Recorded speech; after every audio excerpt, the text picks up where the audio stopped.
Hello students, welcome to B pharmacy.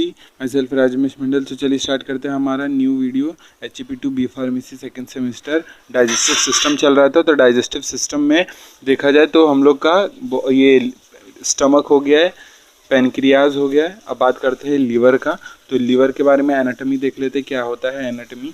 ठीक है, तो चलिए स्टार्ट करते हैं। तो लीवर का एनाटॉमी, बाकी सब पहले का सब कुछ क्लियर है। अब बात करते हैं लीवर का anatomy. The liver is the heaviest gland of the body. बिल्कुल ये हैवीएस्ट ग्लैंड है और ये ना 1.4 kg का ऑलमोस्ट होता है। 1.4 ये kg का ऑलमोस्ट होता है और second to the largest in size. अगर साइज़ की बात करूँ तो स्किन सबसे बड़ा होता है, और अगर हैवीएस्ट की बात करूँ तो ये लीवर होता है। और लार्जेस्ट में साइज में तो स्किन होता है, एंड देन उसके बाद लीवर आता है। ठीक है, तो लीवर कब आता है? स्किन के बाद आता है साइज में, लेकिन वेट में सबसे आगे।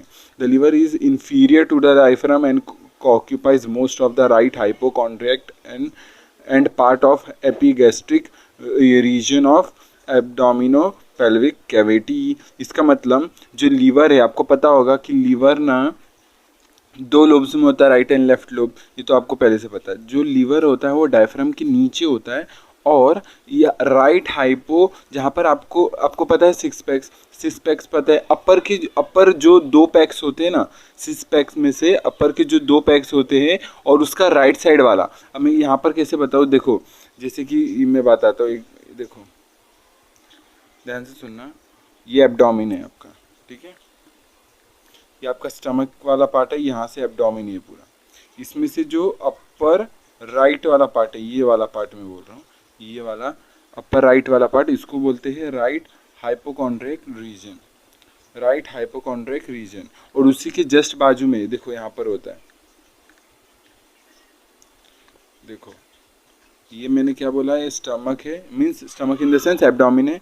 और यहाँ पर ये ऐसे पार्ट में जो ये डिवाइड होता है, ये वाला बोलते हैं राइट हाइपोकॉन्ड्रियक रीजन। और यहाँ पर होता है एपीग्लॉट, ये एपीगैस्ट्रिक यहाँ पर होता है। और ये क्या होता है, लेफ्ट हाइपोकॉन्ड्रियक रीजन, ये अपर वाले पार्ट को बोलते हैं। ठीक है, तो ये चीज़ का आपको ध्यान रखना है।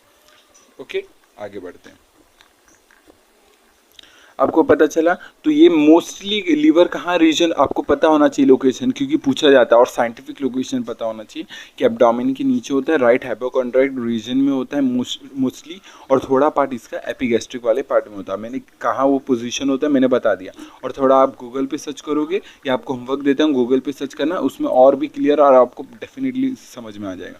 ठीक है, it is a completely covered by dense irregular connective tissue से कवर्ड होता है। आपको पता होगा हर एक ऑर्गन एक डेंस इरेगुलर कनेक्टिव टिश्यू से कवर्ड होता है, that lies deep to the peritoneum. तो ये आपको ध्यान रखना है कि जो ये लीवर है वो एक इरेगुलर कनेक्टिव टिश्यू से ढका हुआ रहता है, कवर रहता है। The liver is divided into two principal lobe, अब अगेन लेफ्ट और राइट लोब। और ये आपको ध्यान रखना है, जो लेफ्ट लोब है और ये जो भी राइट और लेफ्ट दोनों लोब्स क्या होते हैं, एक फिलामेंट से, बोलो ना फेल्सिफॉर्म लिगामेंट से सेपरेटेड होते हैं। तो एक लिगामेंट दोनों लोब के बीच से निकलता है, जिसको बोलते हैं falciform ligament. A fold of mesentery भी बोलते हैं, mesentery, a fold of mesentery भी बोलते हैं फेल्सिफॉर्म लिगामेंट को। तो ये जो दोनों लोब है, ये दोनों लोब किससे डिवाइडेड है? फेल्सिफॉर्म लिगामेंट से। ओके, ये falciform ligament extends from the under surface of the diaphragm between the two principal lobes of the liver to the superior surface of the liver, helping to suspend the liver in the abdominal cavity। मतलब ध्यान से सुनना कि liver कैसे अपनी जगह पे position है, वो कैसे होगा कि वो जो भी फेल्सिफॉर्म लिगामेंट है वो दोनों लोब को होल्ड करके रखा है एब्डोमिन से, तो जिससे वो पूरा एब्डोमिन में वो अपने पोजीशन पे मेंटेन है लीवर। ठीक है, तो लीवर अपने पोजीशन पे कैसे मेंटेन है, जो भी फेल्सिफॉर्म लिगामेंट है वो उन दोनों के लोब के बीच में और ऊपर सरफेस पे रहता है, और ये डायफ्राम के नीचे जुड़ा हुआ रहता है, तो जिससे लीवर अपने पोजीशन पे रहता है। Okay, it is a free border of the falciform ligament is a round ligament.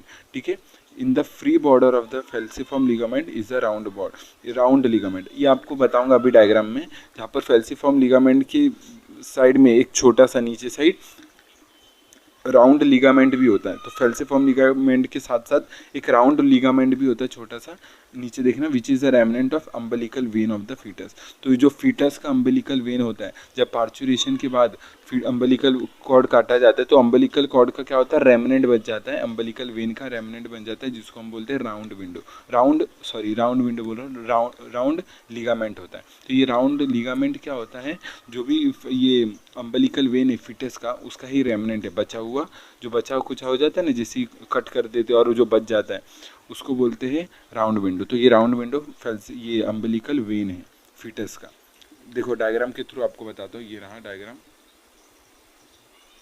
Liver के डायग्राम में आपको ध्यान से रखना है, ध्यान से सुनना है। ये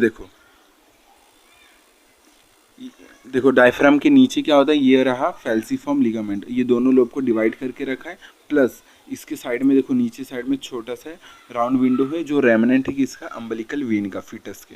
ठीक है, तो ये फैल्सीफॉर्म लिगामेंट का ध्यान रखना है आपको। और ये इरेगुलर कनेक्टिव टिश्यू से पूरा राइट एंड लेफ्ट लोब ढका हुआ रहता है, कवर रहता है। ठीक है, 2 लोब होता है, हैवीएस्ट ग्लैंड है 1.4 kg का है, एब्डोमेन के नीचे राइट हाइपोकॉन्ड्रिक रीजन में होता है मोस्टली, और थोड़ा पार्ट एपिगैस्ट्रिक में होता है। तो ये आपका रिवीजन था। ओके, तो ये आपको ध्यान रखना है एनाटॉमी ऑफ लीवर में। तो इतना चीज़ ध्यान रखना है, राउंड विंडो भी कवर हो गया, तो एनाटॉमी में इतना ही ध्यान रखना है। ठीक है, या अगर और भी डिटेल चाहिए रहेगा तो बताना कमेंट में, और बाकी ठीक है, आगे देखते हैं।